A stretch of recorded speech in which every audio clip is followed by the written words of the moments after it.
Саламатсыз қадірменді көрермен, эфирде ой қозғау подкасты.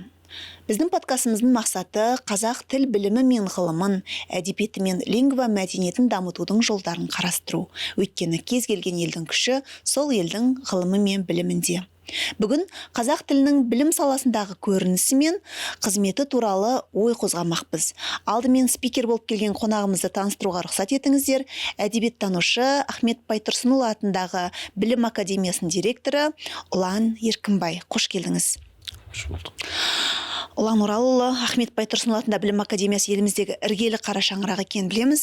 Қазіргі таңда заманмен үндес, өзекті дейтін қандай жобалармен айналысып жатырсыздар? Оның ішінде тіл саясатымен байланысты жобаларыңыз бар ма? Ассалаумағалейкум, қадірменді тыңдармандар. Біз Ахмет Байтұрсынұлы Білім академиясының құрылғанына қазір 5 жылдан асты.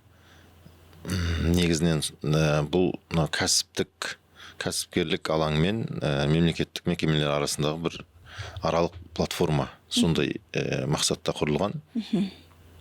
Енді тіл саясаты деп қалдыңыз, осы енді Ахмет Байтұрсынұлы аты есімнің өзі жүрген жерінің барлығында ұлттық мүдде, ұлттық саясат тұрады, ұлттық сана тұрады. Егер біз мемлекет болып қалыптасудың негізгі бір қабаттарын, фундаменттерін, сондай бөлімдерін атап айтатын болсақ, мынау жер, әскер, экономика сияқты енді іргелі ұғымдар бар ғой, адам фактор, солардың барлығынан кезек бойынша бірінші келетіні ол тіл. Бүкіл әлем ғалымдар мойындаған, дәлелденген нәрсе. Себебі тіл болмаса, мынау жердің өзі бірінші, жерден де бұрын келетін ұғым тіл. Өйткені сол тіл бар ұлттың негізінде шекара сызылып, жер бекітіледі. Сондықтан жаңағы тілді біз бірінші айтамыз, тіл жоғалғаннан кейін бәрі жоғалады деген, енді ахаңдардың сөзі ғой, тіл жоғалған ұлттың өзі де жоғалады деген. Сондықтан ахаң аты тұрған мекеменің өзі мақсаты сонда ұлттық бағыттағы білім беру мекемелерінің моделін жасау, ол әрі бүгінгі заманға лайықты болу, бірақ басымдық сол ұлттық тілге берілу. Қазіргі айналысып отқан жұмыстарымызда қазір негізінен бастауыш 1-ші сынып пен 4-ші класс арасындағы, енді 6 жасар және 10 жасар балалар аралығындағы бастауыш мектептерінің ұлттық моделін жасауға күш салып жатырмыз. Осы салада академияның атынан жекелеген ғалымдармен, жекелеген жеке мектептермен, шетелдік тәжірибелермен танысып жатырмыз. Негізгі бағытымыз қазір осылай қарай бұрылды. Жақсы. Қазақ мектептеріндегі оқыту сапасына маман ретінде көңіліңіз тола ма? Балаларға, жастарға сапалы білім беру мәселесі елімізде қаншалықты өзекті? Енді бұл үлкен тақырып, себебі мектеп, біз енді 8 мыңға жуық мектеп бар дейміз елімізде. Басым бөлігі біздің мемлекеттік тілдегі мектептеріміз. Мектеп мәселесін айтқан кезде көбінесе біз ұстаздардың сапасына байланысты да барлығы бүкіл мәселе сұрақтардың барлығы ұстаздардың сапасына тіреледі. Енді тілдік мазмұны бөлек, әрине ол біздің басым бөлігі мектептеріміз енді ауылдарда ғой. Қазір біздің академияның жұмысы да ауыл мектептермен жұмыс істеп жатырмыз. Ол жақта бұндай бір қалалық үлкен мегаполистердегідей жанды ауыртатын проблема жоқ деуге болады. Тілге байланысты, яғни білім сапасына байланысты бар шығар, иә? Білім сапасына байланысты ол барлығы ортақ мәселе. Мен енді білім беру зерттеуін education саласындағы зерттеуші емеспін, бірақ қазіргі енді кезең-кезеңмен жасалып келе жатыр. Мысалға біздің тіптен көптеген мектептердің былай қоршау, жай қауіпсіздік, мектептің сыртқы ғимараты, жемесе сыртқы қоршауы, сол кезеңдерден біз енді ғана өтіп болдық. Жалпы былай, егер бір күрделендіріп жалпы синтездеп айтатын болсақ, қазір мектептің ішіндегі проблемаға біз әлі кірген жоқпыз, мемлекет ретінде кірген жоқпыз. Әрине, оның бізде анандай бір көзге түсетін мектептер бар, модельдік мектептер бар, басқа дейді. Жеке олигархтардың қолдауымен мектептер бар, олар бола береді. Бірақ жалпы 8 мектепті бір мектеп деп алсақ, біз әлі сол мектептің сыртқы ауласын әлі тазалап бітпедік. Былай кезең одан кейін кадр мәселесі болады, одан кейін жаңағы экономика мәселесі, одан кейін балалар психологиясы, ол кіре береді, кете береді. Мысалға біз енді ата заңда жазылған міндеттеме бойынша біз мектеп білімді тегін беруіміз керек. Сол мәселеден бойынша енді тегін беретін жер керек бізге, ол жер, ғимарат. Осы ғимарат мәселесі, мысалы қазірдің өзінде бізде 1000 мектепте мысалға жай спорттық дене тәрбиесі өтетін залдар жоқ мектептер бар Қазақстан бойынша, ел бойынша. Сондықтан одан кейін әрине мен айтып жатқаным, бұл жаңа оқу сапасы, оқу мазмұнын сұрап қалдыңыз. Бұл бәрі бір-біріне кешенді байланысты да, кешенді жағдаят болғаннан кейін оқу сапасы ол жаңағы ұстаздың сапасына байланысты, баланың кеңістігінің сапасына байланысты.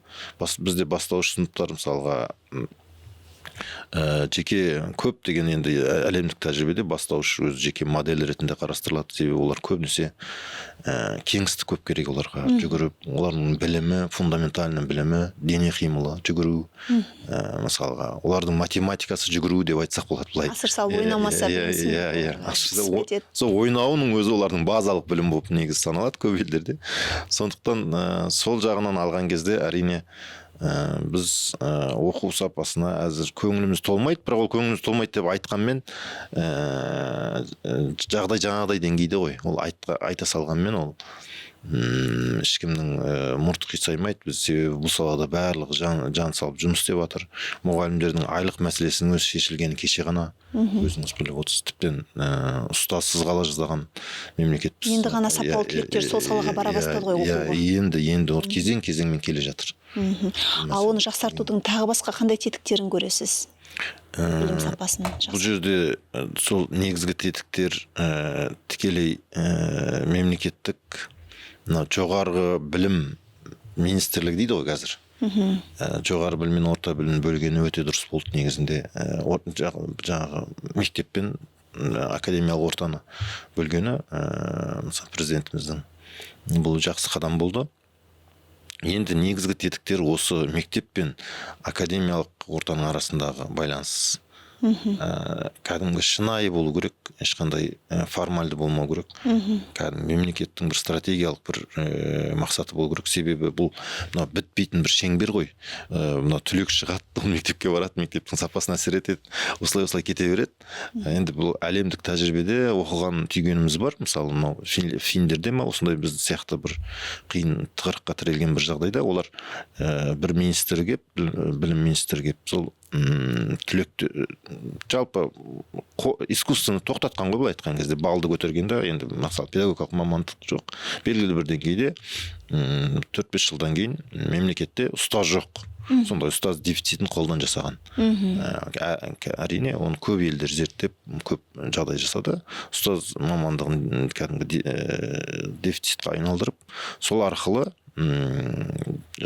мектеп ұстаздың қадірін арттырып, жалпы сол процесті былай бір циклға келтіріп алды дегенім ғой. Ал бізде қазір жоғарғы оқу орындарының енді барлығын айтпасақ та негізгі басым бөлігі, өте басым бөлігі бізде мектеп мәселесінен хабар жоқ. Теориялық кәдімгі біліммен, академиялық біліммен шығады. Практикалық мамандықтардың өзі сондай. Сосын мектепке келгенде қайттан ол бастайды, ал ол сапаға баланың өмірі өтіп бара жатыр, әсер етеді. Сонымен осылай кете береді, ол қанша жылға кете беретін, ешкім бір жерден бір цикл тоқтамайды да бұл. Сондықтан қазір мамандықтардың сапасын өтіріп, НТ-да балы әлі жоғарылай беру де өте дұрыс санаймын, және ол жоғарылай беру керек те. Тіптен сондай ұстазға түсу деген бір элитный мамандыққа түсу дегенге дейін келу, сол негізгі шешімдердің бірі болады. Ала мырза, жаңа айтып қалдыңыз ұстаздың біліктілігі деп. Бұрын мықты ұстаздар алдына келген оқушыны үйіріп алып кетіп, тіпті басқа тілмен келген баланы сол таңдап келген тіліне бірден баурап алатын.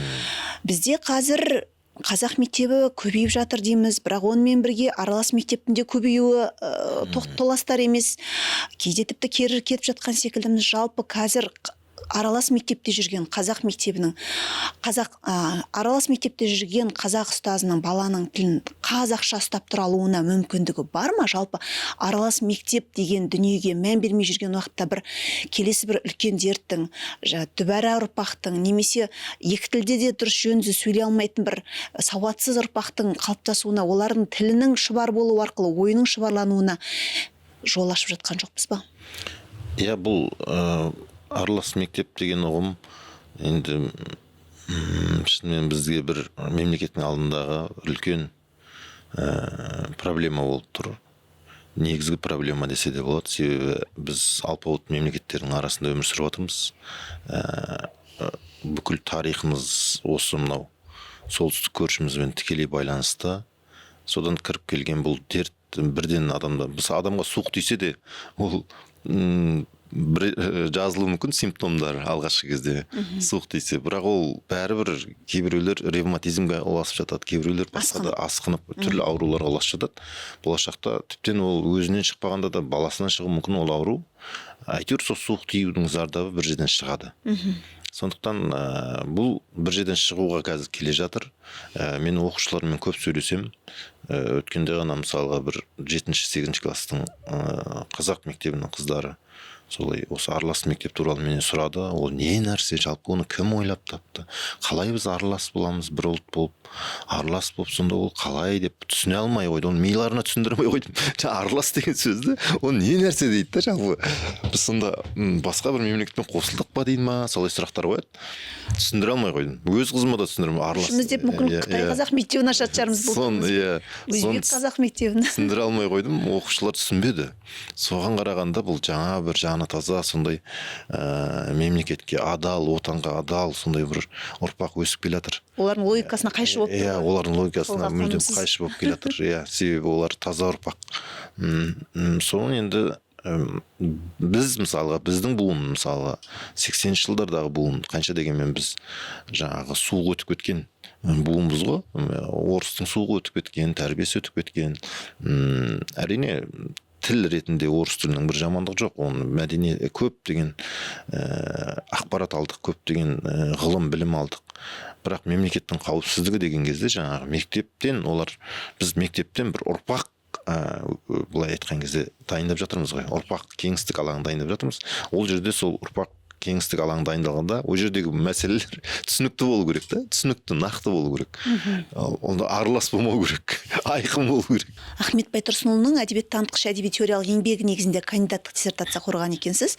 Реформатор Ахметтің осы теориялық еңбегінде 21 ғасырдың көзімен қарайтын болсаңыз, оның маңыздылығы мен ғылыми мәні не дер едіңіз?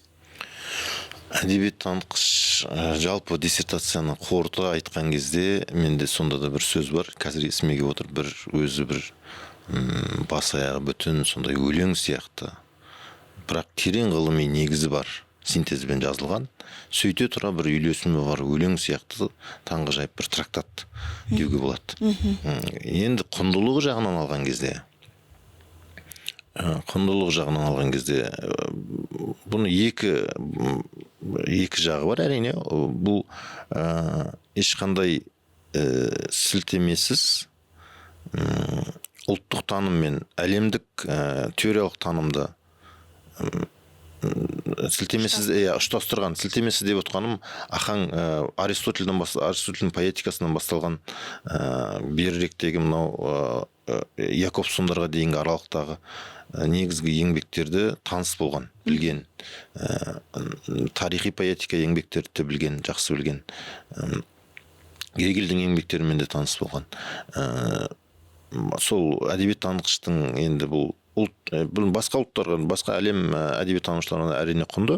Бұл ұлттық таным тұрғысынан соны жаңаша қорытып, өзіндік көзқараспен қорытып, әрбір категорияға өзіміздің ана тілімізге, ұғымымызға сай, және сол категорияны ашатын атаулардан беріп, мысалға автордың өзін баяншы дейді күз. Сонда атаулардан беріп, жазып шыққан еңбегі. Ішінде бір 400-ге тарта әдеби термин бар. Негізгі екі бөлімнен тұрады. Біреуі жаңағы дарынды сөз жүйесі дейді, біреуі сөз өнер. Былай айтқан кезде жанр бір бөлек, жанрлық әдебиеттің жанрлық теориялық табиғатын бір бөлек, тарихи мазмұндық табиғатын бір бөлек. Екі тарауға жазып шыққан. Сол заманда мен енді қорғауға барған кезде осындай 1926 жылы жазылған теория словесности Ахмета Байтұрсынова деп енді резюмемді жасап бардым ғой. Енді біз кітаптан оқып жүрген теоретиктерді көзбен көрдік қой. Ол кісілер таңғалып қалды. Сонда он написал, где он учился, қалай ол деп та, кім екен ол кісі деп таңғалып қалды. Ал қорғау барысында тіптен шамданып шыққандар болды. Кто он такой, Ахмет Байтұрсынов деп. Себебі ол біз Москвада біз алғашқы 6 айын оқыдық, кейіннен Новосибирскіде. Сонда жаңағы Байтұрсынов ол қалай ол айдалада жүріп, ол Бахтиннен бұрын жазған. Бахтин 20 эстетика словесного творчества деген еңбегін Бахтин 30-шы жылдар жазған. 28 бастап 30-шы жылдар бітірген. Ал Ахаң енді одан ертерек болып тұр ғой. Как это так? Разве так можно было дегендей олар таңғалып қалды кәдімгідей. Тіптен тұрып кетті, тұрып орындарына шыдай алмай. Қабылдай алмай. Сол жерде МГУ-дың деканы Олег Клинк деген кісі болды, декан. Балқаштан көшіп барған неміс екен. Сол енді бүйрегі болып тұр ғой, енді Қазақстаннан көшіп барған енді. Сөйтіп маған ренжіп қалмадыңыз ба деп бір жерге кофеханаға апарып сөйтіп. Сонда үлкен кісілер маған жас бала деп қарамады, былай. Мынандай бір кейде шамалы енді ұлтшылдық нелерде болды да іштерінде. Шовинистік ондай жағдайда болды. Қалай мынау айтып отыр деп. Енді сенбейін десе бәрі архив материалдармен дәлелмен. Әдебиеттанғыштың жаңа сканерлік несін бәрін апарған ғой. Төте жазумен. Сенбейін десе былай, сенейін десе былай айтып тұрған. Сол роман деген не? Ұлы әңгіме дейміз. Оның жаңағы ішкі жаңа детализациясын бәрін айтып беріп отырмын ғой. Ахаң соны 26-шы қайта сұрайды, қай жылы шыққан деп. Міне 1926 году деп. Түсінбейді, бастарын шайқайды да олар. Сонда жаңа кімнің Томашевскийдің бір ғана еңбегі құтқарып қалды. Әйтеуір ол 1925 жылы датируется деп тұр. Әдебиет теориясы деген еңбегі. Томашевский әдебиет теориясы, нүкте, поэтика деген еңбегі. Ой, бір жыл әйтеуір бізде бар екен ғой деп. Әйтпесе тіптен масқара болып аналардың бәрі жынданып кетейін деп тұр да. Сол өзіміздің тұлғаларды алдымен өзіміз танып, сосын айналаға таныту жағы әлде кемшін болып жатқаны анық. Енді өткен ғасырда жарық көрген осындай керемет баспа өнімі, керемет туындымыздан бүгінгі ғасырға қарай көшсек, біз бір кездері Қасым Баспай шығармашылық директоры болдыңыз. Жалпы қоғам үшін, кез келген мемлекет үшін баспасы, кітап шығару ісінің стратегиялық маңызы өте қандай? Өте маңызды мәселен қозғалды. Жаңа тіл дедік, одан кейін кітап, бірақ ана тілінде кітап. Жаңа Қасым Жобасы да сондай, тек қана әлемдік проза, бірақ ана тілінде. Осы жұмысты Ахаңдар бастап, өздеріңіз білесіздер. Бірақ негізгі өнім еңбек еткендер біздің Әуезов, Мұхтар Әуезов,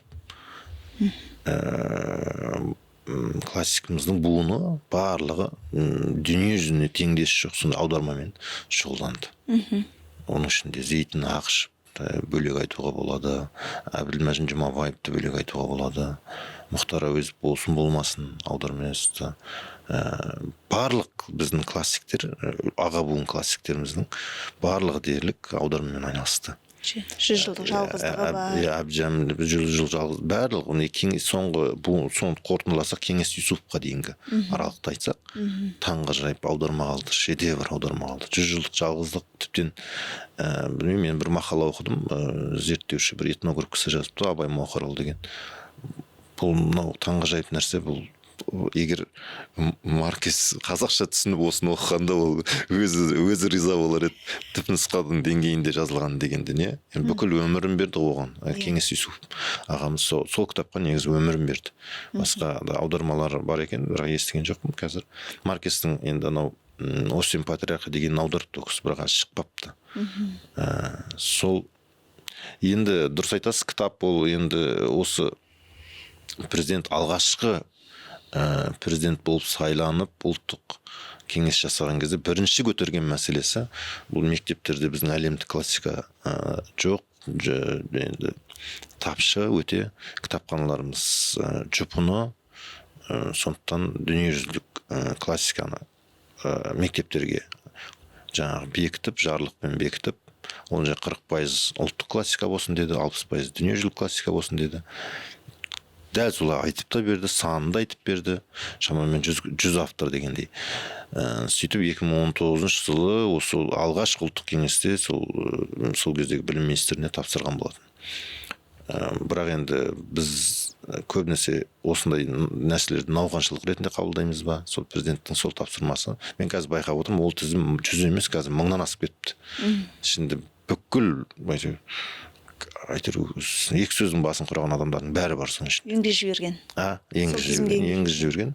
Оны мен біраз жерде айтып жүрмін қазір. Бірақ енді жаның ауырады. Сондаймыз енді.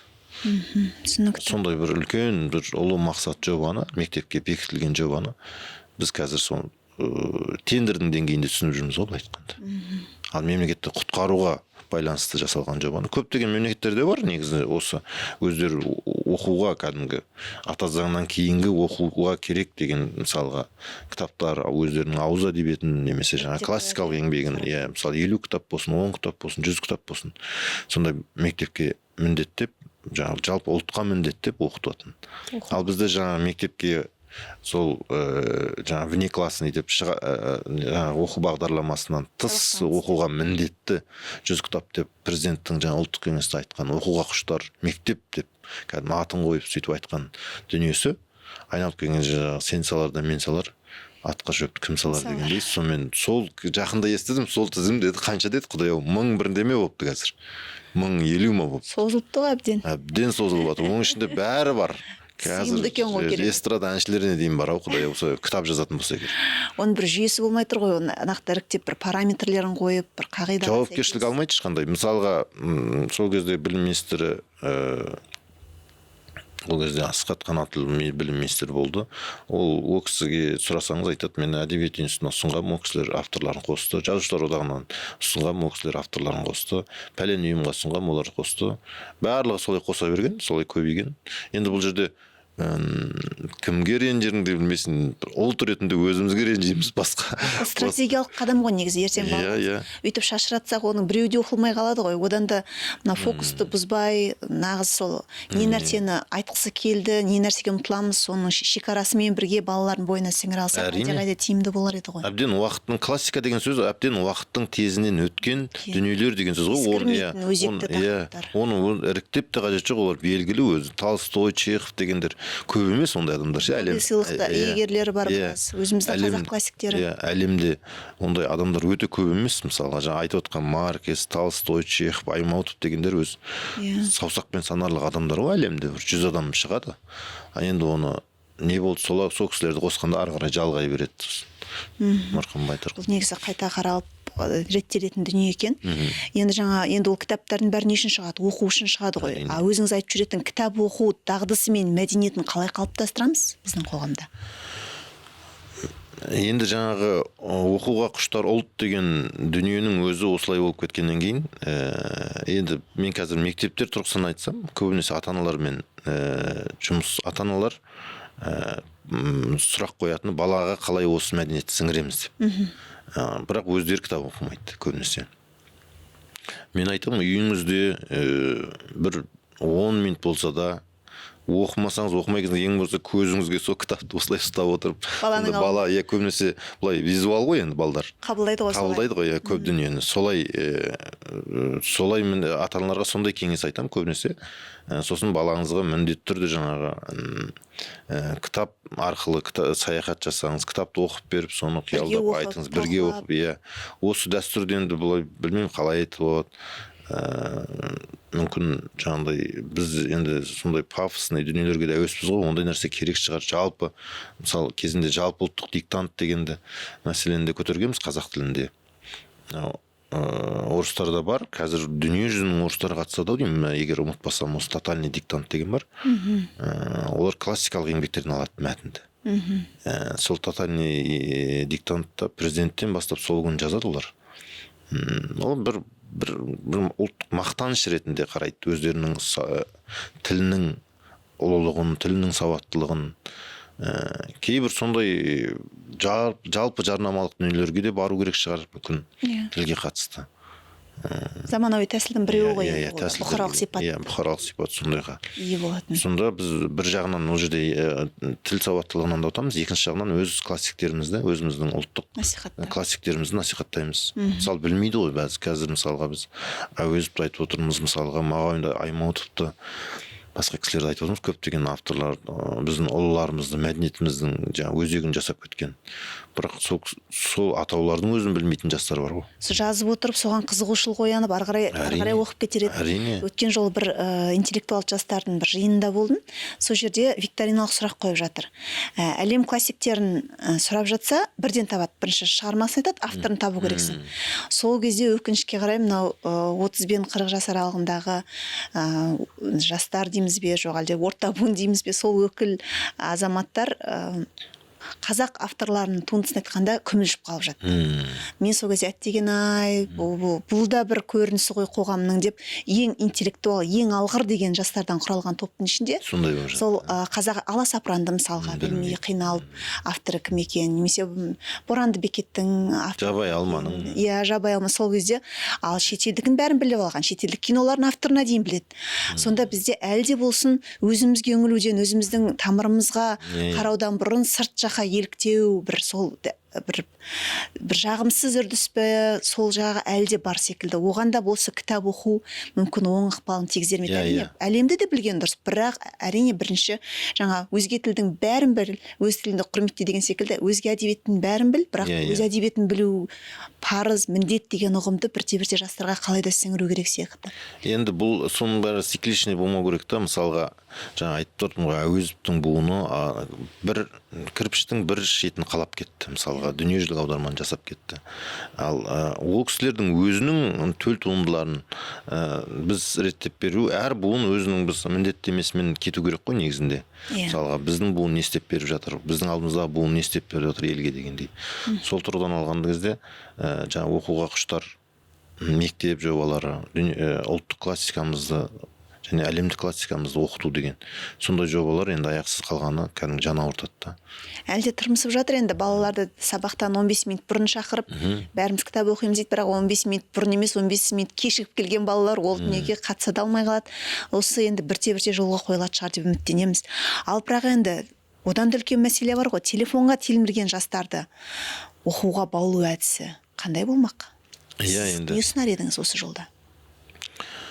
Қазір телефон мәселесі кәдімгі үлкен бұл әлемдік проблема айналып кетті. Жақында бір Хайт деген зерттеушінің кітабы бестселлерге айналып кетті, есімде қазақша қалай аударылады екен.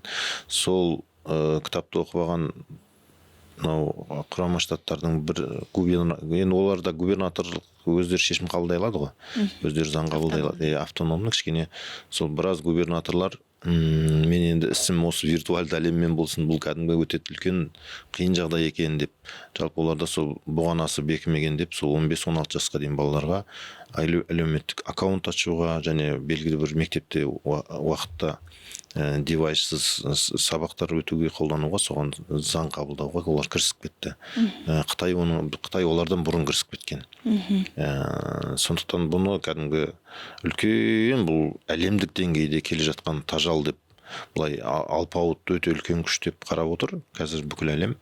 Енді телефонсыз бізде мектептерде қазір енді мүмкіндік беріп жатыр ғой, бірақ көптеген мектептер сондай шешім қабылдауға былай заңдық жағынан негіздемесі әлсіз екенін айтып отыр, мектеп басшылары солай айтып отыр. Бірақ ал егер алып қойған кезде мен жеке жағдайыма балалар айтады екен. Батылдық танытып алып қойып жатқандар бар. Ондай мектептер бар. Ата-анаға түсіндіріп, зиян екен. Иә, зиян екен түсіндіріп мектептер бар. Назарбаев зияткерлік мектеп сөйтіп алып бастаған естідім. Мысалы мен өз үйімде 9 пен 11-дің арасына қойдым. Енді соны 8-ге соссам ба деп жатырмын да. 9 пен 11-дің арасында біздің үйде ешқандай гаджет қолданылмайды. Өзімнен бастап қоямын, бір тапсыратын бөлмеміз бар, сол бөлмеге апарып тапсырамыз. Кішкентай қызым, Дария деген қызым бар, ол 3 жасар, оған дейін тапсырады. Енді соны жайлап енді ақыл ақылдасып жатырмыз, соны 8-ге кірсек деп. Енді 11-ден кейін ұйықтап қалу керек, бірақ ана үлкен ұлдарым студент, олар сабаққа дайындаламыз бірдеме деп сол 11-де телефонды алады екен тағы. Енді мен ойлап отырмын, соны 9-дан 12-ге дейін шегірсем бе екен, әлде сол 8-ден 11-ге дейін қылсам, ана 1 сағатты қаяғына қоссам деп сөйтіп ақылдасып отырмын. Сондықтан енді әр отбасында да бұл мәселе солай болу керек сияқты. Қиын, әйтпесе өте қиын. Шыдамаса болмайды ата-анада. Жаңа 2 сағатты біз қосқанымызға бір 2 айдай болды. Осылай 2 сағаттық телефон үстінен. Қазір жақсы, бір өздері соны күтеді, сол уақытты. Кішкене дем алады, бір-бірімен әңгімелеседі, өздерінің берілген кітап оқу несі бар ғой енді, кітаптарын оқиды кәдімгі. Сондай бір кішігірім болса да бір қадамдарды сол әр мектептен, әр отбасыдан, әр шаңырақ бір не мектеп қой енді. Содан бастаса деген ой. Кейбір ғалымдар 21 ғасырда ұлттың ұлт болып қалу не қалмауының шешілетін ғасыр дейді екен. Ал ұлттың өзегі тіл деп алатын болсақ, 100% мемлекеттік тілде сөйлейтін елге айнала аламыз ба? Қалай ойлайсыз? Енді бұл былай стратегиялық мақсатта сұрақ екен. Біз қазір енді қазіргі ұрпақтың бет алысы әлемдік деңгейге кетіп бара жатыр ғой. 2 бағыты бар енді, бір жағынан дүниежүзілік деңгейдегі білімді игеру, екінші жағынан тіптен қара басын алып жүрмау. Осы 2 бағытта қазір кетіп бара жатыр негізгі. Таяқтың 2 ұшы секілді. Ұрпақтың жалпы несін картинасын алсақ, бізде сол 2 бағытқа кетіп бара жатыр. Бұның ішінде жаңа сіздің сұрағыңыз ол жоқ. Қызық болғанда, егер қызық болғанда дейміз, бұны қалай айтсақ болады? Өкініштісі, біз ол артефактқа кетіп бара жатыр. Артефакт деген жаңағы қолданылмайтын дүниеге кетіп бара жатыр. Біздің бірақ кез келген дүние кез келген уақытта өзгеріп кетуі мүмкін. Біз мысалы қазір әлемде болып жатқан оқиғаларда ойладық па солай болады деп. Мысалы ойладық па біз бір тозаң вирус бүкіл әлемді бір сәтте басқарады деп, мысалға. Біз ешқашан ойлаған жоқпыз. Мысалы Ресей өзінің туысқанына солай кіріп барады деп, мысалға деймін да, туысына аяқ астынан. Сондықтан біздің бабаларымыз жасап кеткен сол құдіретті мәдениет кез келген уақытта, құдіретті тіліміз, құдіретті мәдениетіміз, бабалар сөзі, ешқандай әлемде аналогы жоқ сондай сөзіміз кез келген уақытта мүлдем біз ойламаған жағдайда басымдыққа шығып кетуі ықтимал. Соны айтып жүрген қазір ғалымдар да, мамандар да, түрлі саланың адамдары да бар. Тіптен әлемдік тілге айналып кету деген де сондай ұсыныстар, болжамдар айтылып жүр. Ал бірақ дәл қазіргі жағдайымыз, қазіргі шындығымыз, объектив жағдайымыз, біз 100%-ық өзіміздің ұлттық ана тілімізді сөйлейтін жағдайға жете алмай тұрмыз. Әсіресе қалалық жағдай бағанағы. Біздегі аралас мектептің өзі басымдыққа ие ғой негізінде. Ал енді сол жолға қарай былай дұрыстап бет түзеу үшін не жетіспейді? Қазақ тіліндегі салалық әдебиеттер ме, жоқ әлде ниет пе, жоқ әлде мемлекеттік тіл туралы заң ба, әлде мамандарға кеп тіреле ме? Қайсысына басымдық бересіз? Енді бірінші кезекте заң шығар қазір. Өйткені мынау кәсіпкерлік орта барлығы, мысалы біз бір ғана жағдайды алайықшы, мысалы тіл деген кезде жаңағы оқу құралдары барлығы, кітап, қосымша оқу барлығы кітап арқылы ғой. Енді кітап бизнесі 90% бізде орыс тілінде тұр. Оны қазір енді кішкене жаңағы 10% соңғы 7-8 жылда қосылған 10% мысалы қазақ баспаларының мазмұндама аспекттерінің арқасында қазақ баспаларының бір ортаға шығып соның арқасында.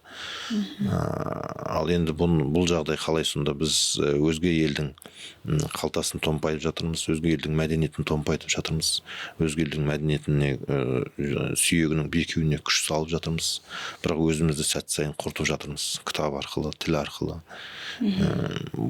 Бұған енді жеке қоғамның күші келмейді енді бұған. Мысалы кәсіпкерлердің де күші келмейді бұған, ешкімнің де күші келмейді бұған. Жеке дара қиын. Бұған тек қана заңның күші керек.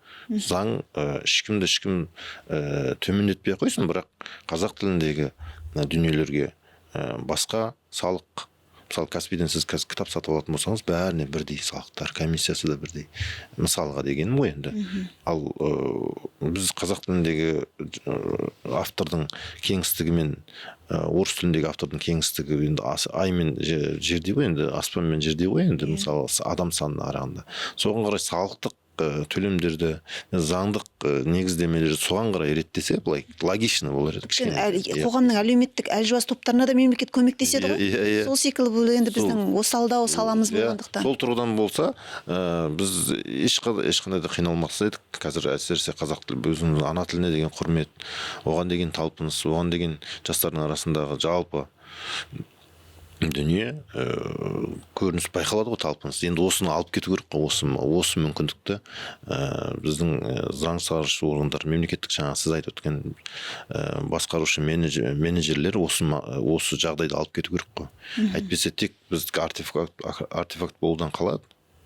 Мысалға қазір бір жастар арасында ән бар, ешқайсысы бірақ қазақша сөйлемейді, бірақ сол әнді айтады екен. Бұл да бір қорқынышты нәрсе. Біз жаңағы тыңдайды, айтады, бір қазақша сөйлейік деген бір ән бар, білесіз бе? Мархаба сәби. Сол ән бір анандай басқа егер көзбен қарасаңыз, сол үлкен бір трагичный елестейді, бірақ дәл сол орталарда сол ән өте модный орталарда сол жерде қазақша сөйленбейді. Бірақ сол әнді қояды. Бір өздеріне бір мүмкін кіретін шығар, мұсылманшылық әсте деп. Жоқ, сол бір алданыш па деймін сол. Өз-өзін алдау, иллюзия. Мен басында ол әнге өте қуанып жүрдім. Көп жерден естимін. Әсіресе самолеттерде, аэропорттарда, кофеханаларда, барлық жерде. Сосын және өте қымбат мектептерде қосады. Жаңағы жылдық төлемі 5 миллионнан асатын мектептерде сол ән тұрады. Тіптен бір-екі мектепте көрдім, енді атын айтпай қойын. Кәдімгі не ретінде де, қоңырау ретінде соны қосыпты. Енді шарасыздықтан ғой. Ана мектепте ешқашан қазақша сөйлемейді. Ең болмаса қоңырауды сол жаңағы кім әнші дедіңіз? Мархаба сәби. Мархаба сәби сөйлесін деген. Бұны енді ойыма келді маған. Осы кеше ойыма келді осы нәрсе. Бұлар тіптен жаңағы не қылып шыққан кезде соны тыңдап алайық. Ең болмаса өлер алдында осы қазақша сөйлейік деген ән тыңдайық дегендей сондай бір елестеді. Басында басқа елестейтін, ол басқаша ойланатын ол ән туралы. Қазір мүлдем басқаша. Оның мақсаты, сөйленбейтін жерде қоюдағы ниеті басқаша екен-ау деп. Бір мысалға артефакттық дүниені бір қызықтайсыз ғой барып. Иә. Сол тұрғыда болып келе жатқан сияқты қорқынышты енді. Сол тұрғыда келе жатыр. Өйткені сол әнді біледі бәрі. Қазақша сөйлейік деген. Сол әнді бәрі қосылып айтылады. Жан тәнімен сөйлейтін күнге жетейік енді. Сол ән жан тәнімізбен орындап қана қоймай, соны жүзеге асыратын. Құрметті Ұлан мырза, бүгін біздің подкастымызға уақыт бөліп келіп, өзіңіздің білім саласындағы тіл саясат туралы пікіріңізбен бөліскеніңіз үшін көп рахмет. Сіздерге. Осы жүйедегі, осы саладағы ізгі жаңалықтарыңыз көп болсын, алар белестеріңіз табысты болсын. Құрметті көрермен, қазақ тіл білімі мен ғылымын бірге дамытайық. Ой қозғау подкастының студиясында қайта жүздескенше аман сау болыңыздар.